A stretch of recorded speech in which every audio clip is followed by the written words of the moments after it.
नमस्कार, मी श्रुती राहुल बुलेटिनमध्ये स्वागत करते। सुरुवातीला मोठी आणि महत्त्वाची घडामोड आहे। मुंबई आणि आजूबाजूच्या सगळ्याच भागांना पावसानं चांगलंच झोडपून काढलंय। नालासोपाऱ्याच्या पूर्व भागात जोरदार पावसामुळे पाणी साचलंय। नालासोपारा सेंट्रल पार्क, रेल्वे स्थानक परिसर, तुळींज, आचोळा या परिसरात गुडघाभर पाणी साचलंय आणि यावेळी साचलेल्या पाण्यात नागरिक उतरले। दरम्यान या साचलेल्या पाण्यात काही तरुण हुल्लडबाजी करताना सुद्धा दिसले।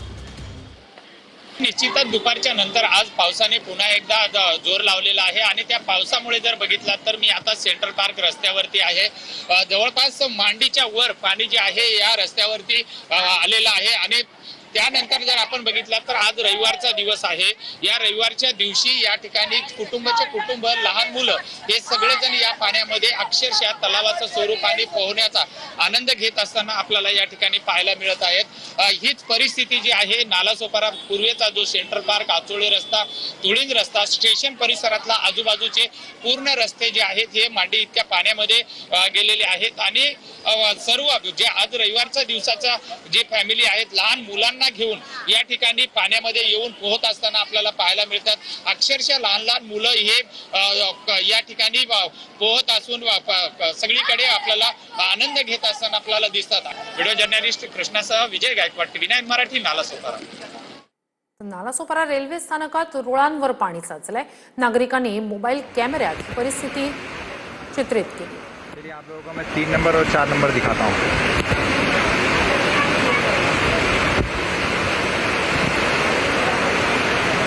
ये देखिए, ये प्लेटफॉर्म क्रमांक 3 और 4 पूरा भरा हुआ है लबालब और बारिश अभी कंटिन्यू हो रही है। देखिए आप लोगों को दिख रहा है, ट्रेन आ रही है ईस्ट स्टेशन के पास का इलाका पूरा भरा हुआ है, कमर तक पानी पूरा भरा हुआ है।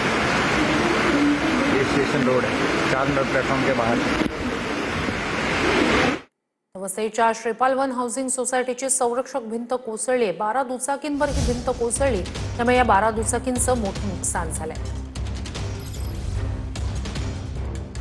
तर वसईमध्ये श्रीपाल वन सोसायटीत संरक्षक भिंत कोसळलेली आहे। त्याला लागूनच पार्क केलेल्या 12 दुचाकींचं यात नुकसान झालंय। वसईच्या मधुबनमध्ये अतिवृष्टीमुळे संपूर्ण परिसराला तलावाचं स्वरूप प्राप्त झालं होतं। पुराच्या या पाण्यात मधुबन परिसरातल्या 50हून अधिक कार बुडाल्या होत्या। यात एक कार वाहून गेल्याचं सुद्धा सांगण्यात येत आहे। तर मधुबन परिसरातले पाणी आता ओसरलेलं आहे, तरीही या संपूर्ण परिसरात कालची नेमकी काय स्थिती होती ही दाखवणारी दृश्य समोर आली।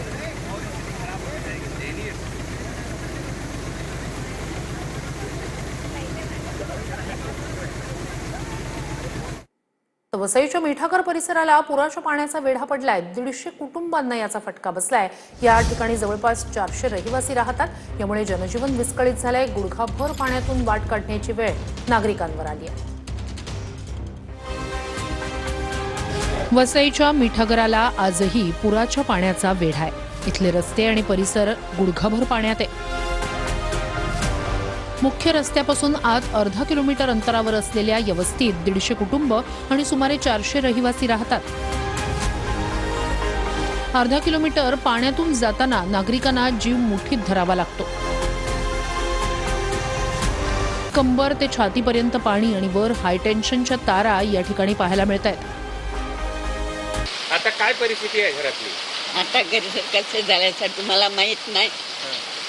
तसे झाले आता काय कुठे खाना बनवायचा काय करायचा काय बसायचं सगळे गेल्या। घरात लाईट आहे का इथे?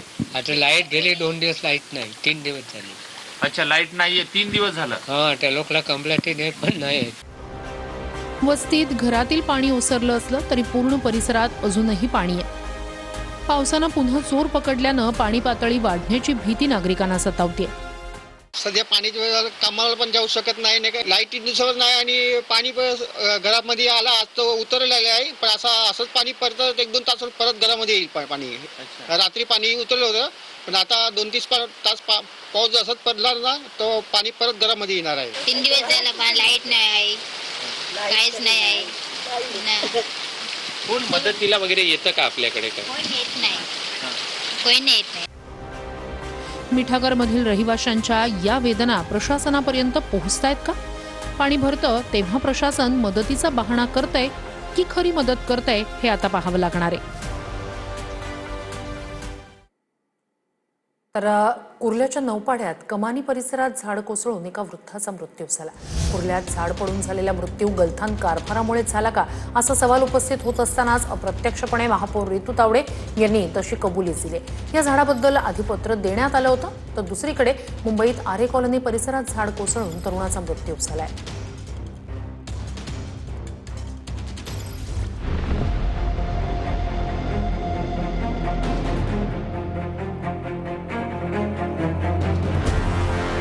कुर्ल्यातल्या नौपाडा परिसरात भलं मोठं झाड कोसळून 63 वर्षीय व्यक्तीचा दुर्दैवी मृत्यू झालाय. झाड कोसळून जखमी झालेल्या युनुस कुंडावाला यांना फौजिया रुग्णालयात हलवण्यात आलं होतं, मात्र रुग्णालयात त्यांना मृत घोषित करण्यात आलं. मुंबईमध्ये झाड कोसळून मृत्यू झाल्याची ही दुसरी घटना घडली आहे. याचा सीसीटीव्ही समोर आलाय.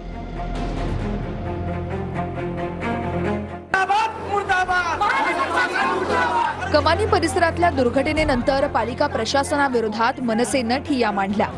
मनसे नेते भानुशाली यांच्या नेतृत्वात या ठिकाणी आंदोलन करण्यात आलं होतं. मुंबईच्या महापौर रितू तावडे आणि पक्षनेत्या किशोरी पेडणेकरांनी तात्काळ घटनास्थळी जाऊन पाहणी केली आहे. आरोग्य समितीचे अध्यक्ष हरीश जी आहे त्यांनी पत्र पण दिलं होतं की हे झाड जरा डेंजर झोन मध्ये दिसतंय, तरी पण पालिका प्रशासनाने त्या ठिकाणी लक्ष घातलेलं नाही. हा सगळा चौकशीचा भाग आहे, हा आम्ही घेऊ. माझं म्हणणं आहे सीसी रोड ज्यांनी बनवलाय, सीसी रोडचा कॉन्ट्रॅक्टर आणि ह्यावर असलेला प्रमुख अधिकारी यांना पहिलं ताब्यात घ्या. मनुष्यवधाचा गुन्हा म्हणून रील महापौर आहे आणि म्हणे मी रिअल महापौर आहे. आहातच, आम्ही आदर करतो, परंतु बालिशपणाने बोलणं करू नका. किमान मुंबईकरांच्या माफी मागा. तुम्ही ते बोलण्यापेक्षा तुम्ही या फील्डवर काम करा. पाऊस पडल्यापासून आजपर्यंत मी फक्त फील्डवर काम करते, रील स्टार नाही मी करत आहे. तिकडे आरे कॉलनीतही झाड अंगावर पडल्यानं एका मुलाचा मृत्यू झालाय. ही घटना काल घडली आहे. 19 वर्षीय हसन रजा जहागीर आलम सय्यदचा अंगावर झाड कोसळून मृत्यू झालाय. काही दिवसांपूर्वीच चेंबूरमध्ये शाळेच्या बसवर झाड कोसळून 11 वर्षीय विहान श्रीवास्तवचा मृत्यू झाला होता.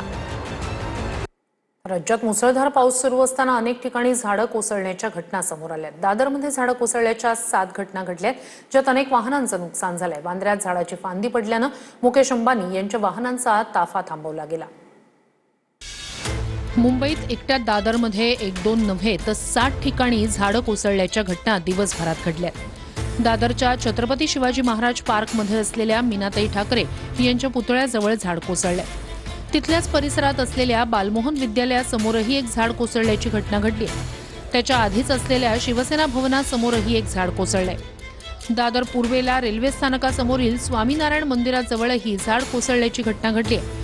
या ठिकाणी काही काळ वाहतूक बंद होती. पुढे दिसिल्वा हायस्कूल समोरही एक झाड कोसळले.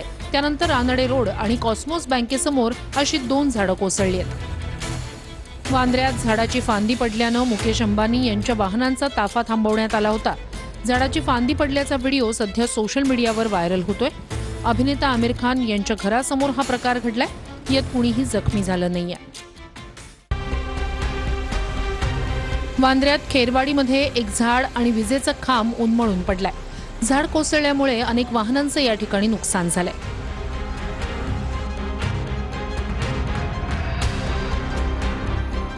गोरेगाव एमजी रोडवरील गेटवेल केमिस्ट समोर मोठं झाड कोसळलंय. घटना सीसीटीव्हीत कैद झाली असून यात 2 महिला गंभीर जखमी झाल्यात. महापालिकेच्या मदतीनं सुमारे 15 मिनिटात झाड हटवून रस्ता वाहतुकीसाठी खुला करण्यात आलाय. या घटनेची चौकशी करून दोषींवर कारवाईची मागणी करण्यात आली आहे.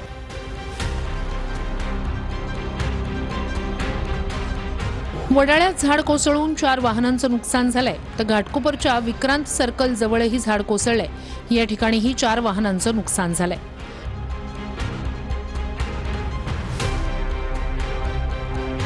ठाण्यातील टेकडी बंगला पाचपाखाडी इथे 2 घरांवर एक झाड पडलंय. यात घरांच्या छताचे पत्रे तुटून मोठ्या प्रमाणात नुकसान झालंय. तर तिकडे पवईत हरिओम नगर IIT मेन गेट जवळही एक झाड कोसळलंय. नेरूळच्या छत्रपती शिवाजी महाराज चौकात झाड पडलंय. रस्त्यावर झाड पडल्यानं काही काळ वाहतूक ठप्प होती.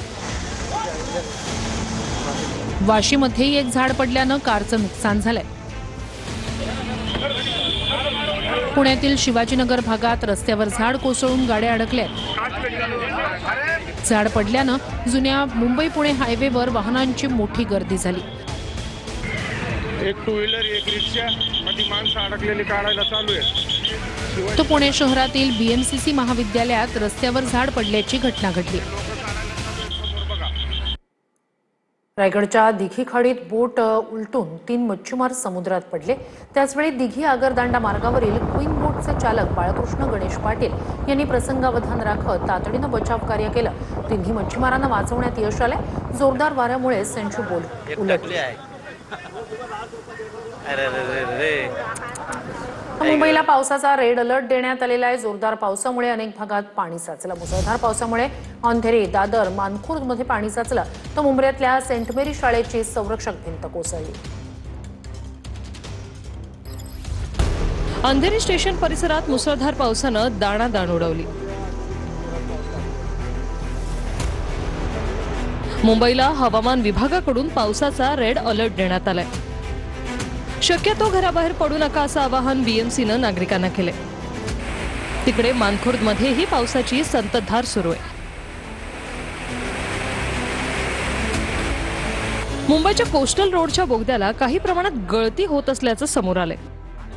या घटनेची संबंधित यंत्रणांनी तात्काळ दखल घेतली असून गळतीच्या ठिकाणी तांत्रिक पथक दाखल झाले.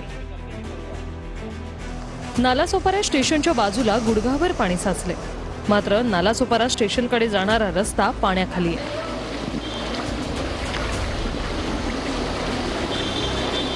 मुंब्र्यातील सेंट मेरी शाळेची संरक्षक भिंत कोसळली आहे. बाजूच्या इमारतीत पार्क केलेल्या 3 गाड्यांचं नुकसान झाले. या घटनेत सुदैवानं कुणीही जखमी नाही. भिंत पडल्याचा CCTV समोर आलाय. बदलापूर शहरातून वाहणाऱ्या उल्हास नदीच्या पाणी पातळीत लक्षणीय वाढ झाली. नदीकाठावरील चौपाटी पूर्णपणे पाण्याखाली गेली. त्यामुळे प्रशासनाकडून नागरिकांना नदी किनाऱ्यापासून दूर राहण्याचं आवाहन करण्यात येते. मागच्या 2 दिवसापासून सुरू असलेल्या पावसानं राज्याला झोडपलंय. अनेक जिल्ह्यातील नद्यांनी इशारा पातळी ओलांडली. रस्ते जलमय झालेत. रायगड जिल्ह्यात सुरू असलेल्या मुसळधार पावसामुळे नागोठणे येथील अंबा नदीने रौद्र रूप धारण केलं. नदीच्या पाणी पातळीत वाढ झाल्याने नदीचं पाणी नागोठणे शहरात शिरले. कोळीवाडा, ST स्टँड आणि बाजारपेठ परिसरात पाणी साचले.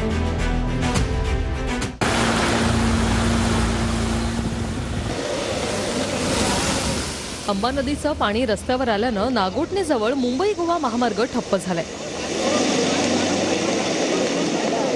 मुसळधार पावसामुळे मुंबई गोवा महामार्गावर पाणी साचले.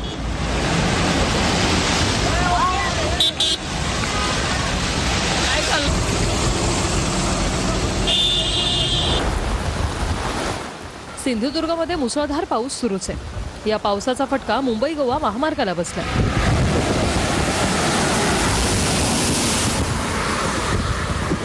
कणकवलीतील पुण्यात डांबरी रस्त्याच्या मधूनच जमिनीला भेगा पडल्याचा व्हिडिओ समोर आलाय. तळेगाव दाभाडेतल्या विकास कामांच्या दाव्यांची पोलखोल करणारा हा व्हिडिओ रस्त्यावर कोणतंही वाहन नसताना खालूनच रस्त्याचे 2 तुकडे झाल्याचं दाखवणार आहे.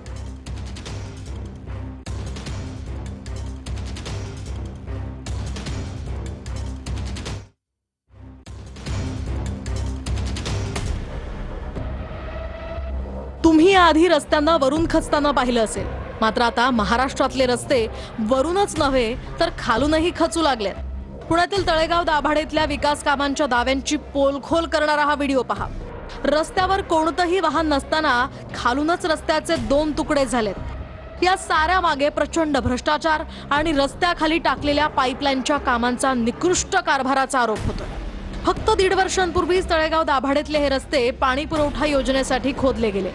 रस्त्यांखाली पाईपलाईन टाकण्यात आली. नंतर रस्त्यांचं डांबरीकरणही झालं. येत्या 4 ते 5 दिवसात याच पाईपलाईनचं उद्घाटन होणार होतं. त्यापूर्वीच तळेगाव दाभाडे नगर परिषदेनं चाचणी म्हणून नव्या टाकीतनं पाणी सोडलं. मात्र पाणी लोकांच्या घरात जाण्याऐवजी रस्ते फोडून बाहेर आलं. हा हा व्हिडिओ व्हायरल झाल्यानंतर लोकांनी संतप्त प्रतिक्रिया देत विकास आता रस्त्याच्या खालूनही वाहू लागल्याची टीका केली आहे. खरं तर गलथान आणि निकृष्ट कारभाराचं हे तंत्रज्ञान खणन कामासाठी उपयुक्त ठरू शकतं. महाकाय पोकलेननं रस्ते आणि खदाणी खोदण्याऐवजी अशा प्रकारे कामं झाली तर रस्ता आपोआप खचून सरकारचे पैसे वाचू शकतात. त्यामुळे इतर देशांनी या तंत्रज्ञानावर दावा करण्याआधी आपण तातडीनं याचं पेटंट घ्यायला हवंय. भूकंपाच्या धक्क्यांचा अनुभव न देताच असा धरणीकंप अनुभवण्याची संधी दिल्याबद्दल आपल्या कारभाराचे मानावे तितके आभार थोडेच आहे. अयोध्येतील श्रीराम मंदिरातील दान चोरी विरोधात उद्धव ठाकरे यांची शिवसेना आक्रमक झाली. ठाकरेंच्या उपस्थितीत शिवसेनेनं रामरक्षा आंदोलन केलं. या प्रकरणाची निष्पक्ष चौकशी होत नाही, निकाल लागत नाही तोवर स्वस्थ बसणार नाही असं ठाकरे यांनी म्हटलंय. तर रामाचं धनुष्यबाण चोरलं, मशालीनं तुमची लंका जाळणार असा इशाराही उद्धव ठाकरे यांनी दिलाय. आपण कट्टर कडवट देशाभिमानी हिंदू आहोत आणि हिंदू भोळ्या आहोत, भाबड्या आहोत. मी देशाच्या सगळ्यांना आवाहन करतोय, चला आपण एकजुटीने या चोराला तडीपार करूया. आप हिंदू माफ नाही करेगा. झालं तेवढं खूप झालं. प्रभू श्रीरामा बरोबर जी वानर सेना होती त्या वानर सेनेने रावणाची सोन्याची लंका जाळून खाक केली. तुम्ही आज आमचा पक्ष चोरला असेल, आमच्याकडचा प्रभू रामचंद्राचं धनुष्यबाण चोरला असेल, पण आज आमच्या हातामध्ये हनुमानाने ज्या मशालीने लंका जाळली होती ती मशाल आज आमच्या हातात आहे. तुमच्या अन्यायाची लंका आम्ही जाळून खाक केल्याशिवाय राहणार नाही. रामाचा मार्ग सोडल्यानंच ठाकरेंच्या पक्षाची अधोगती झाली असं म्हणत ठाकरेंच्या रामरक्षा आंदोलनावरून मुख्यमंत्री फडणवीसांनी टीका केली आहे. मला आनंद आहे की शेवटी उद्धव ठाकरे यांना राम आठवले असंही फडणवीसांनी म्हटलंय. नाही, मला आनंद आहे की शेवटी उद्धवजींना राम आठवले. आमची अपेक्षा एवढीच होती की त्यांना राम आठवले पाहिजे. त्यांनी रामाचा मार्ग सोडला होता म्हणूनच त्यांच्या पक्षाची अधोगती झाली. राम मार्गाने चालले तर त्यांचं भलं होईल.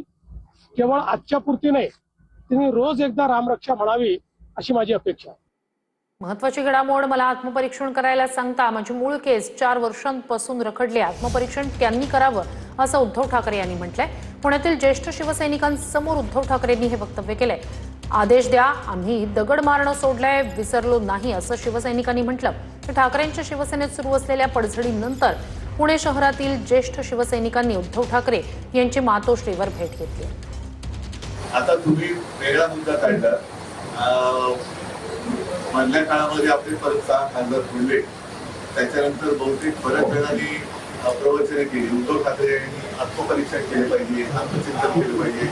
बरोबर आहे, पण आत्मपरीक्षण करताना माझा पक्ष पुण्याच्या मूळ जी केस आहे यामध्ये केस आहे 4 वर्ष का लागली. हे आत्मचिंतन कोण करणार? आदेश द्या, आम्ही दगड मारायचं सोडले, विसरलेलं नाही. बातमी ठाण्यातून आहे. मानपाड्यात विजेच्या खांबासह घरावर झाड पडलं. या दुर्घटनेत 1 जण जखमी झालाय. दुचाकींचं नुकसान झालंय. या घटनेमुळे मानपाड्याचा वीज पुरवठा खंडित झालाय.